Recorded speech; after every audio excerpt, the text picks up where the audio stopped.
Hey, so welcome. We're going to be doing something a little bit different than fishing. We're going to be doing some hog hunting. So I'm sitting out on my land and I'm using my Ruger Precision 6.5 Creedmoor with the ATN 4K Pro scope. It's a night vision scope. I've also got the ATN laser rangefinder on there, and sitting out here on my stand. Um, Raccoon came in pretty early, got out there probably about 6 o'clock in the evening. Just wanted to show some of the capabilities of the scope so you can see how clear this thing is during the day.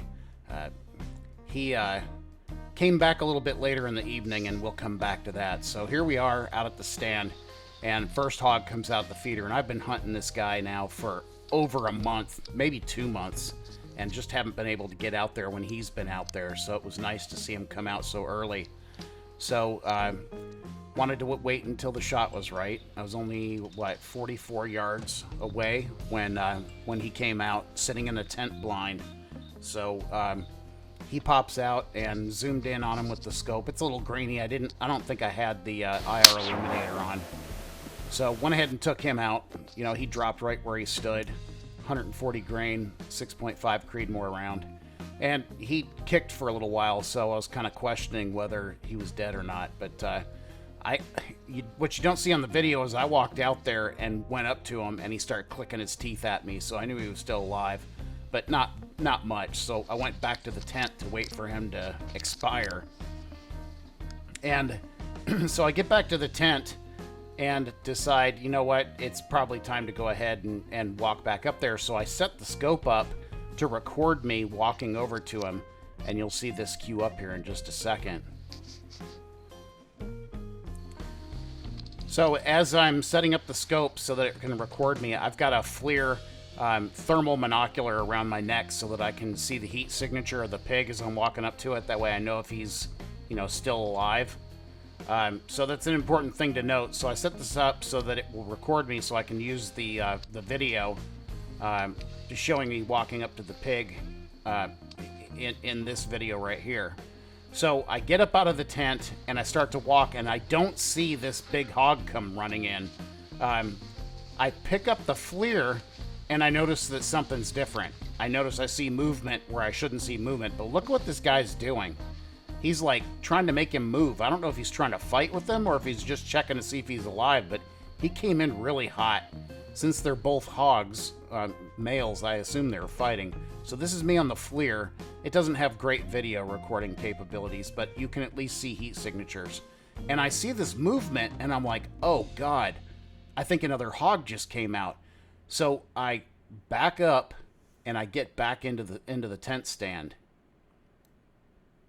And you'll see this here in just a second. So now I'm back in the stand, and now all I see is the hog again. I'm like, what the heck is going on?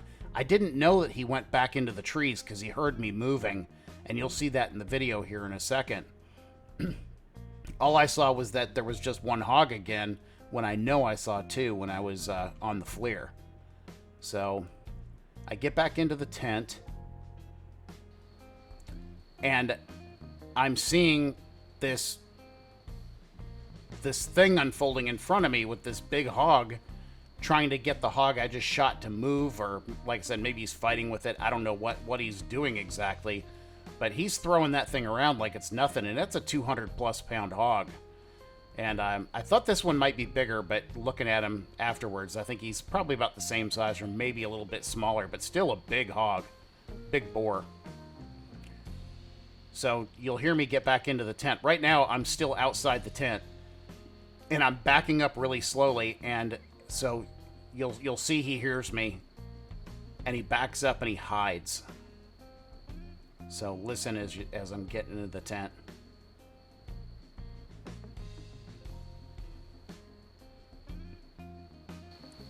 All right, see, you can hear me walking in the leaves. I'm going back, and then he goes and hides because he knows something's up, but he's so content, or so adamant on going after this hog.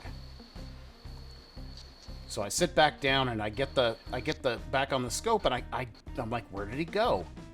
I know I saw something going on there, and so I start searching for him in the scope. And I've got the gun on a tripod, so I'm using it to balance it. And I just don't believe I couldn't see the eyes reflecting back at me. I was a little bit, excited myself. But that's the thing I like about night vision over heat sometimes, is that sometimes you can't see the heat because they're hiding really well, or the surrounding temperature is warm, but you'll see that eye reflecting. That always gives them away. But then I see him come back in, and he starts trying to get him to move again. So he tries to get him going, and then he comes up underneath the feeder. I almost took him right here, but I didn't want to put a bullet right through his skull at that spot, so I waited for the shot, and he came out and gave me a perfect opportunity. He drops down, and I see him start to kind of crawl. So I'm like, all right, I'm going to go ahead and shoot him again, because I don't want to have to go hunt him out in the woods. And I shoot him again, and he stops moving. Apologize for the language there. And you can see him kicking and stuff in the video right here. So now I know I've got 2 hogs down.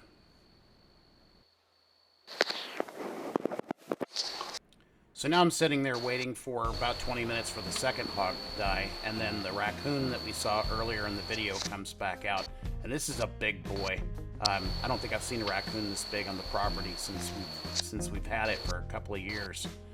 So I see the eyes reflecting, because I'm thinking, man, maybe some more hogs are going to come in, because I actually had one come by me earlier. But this raccoon comes out, and I decided to go ahead and take him too.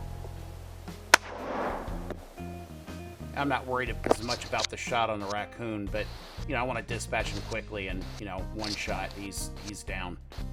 So I go ahead and wait for the 20 minutes for the hog to die, and I know that this guy's toast.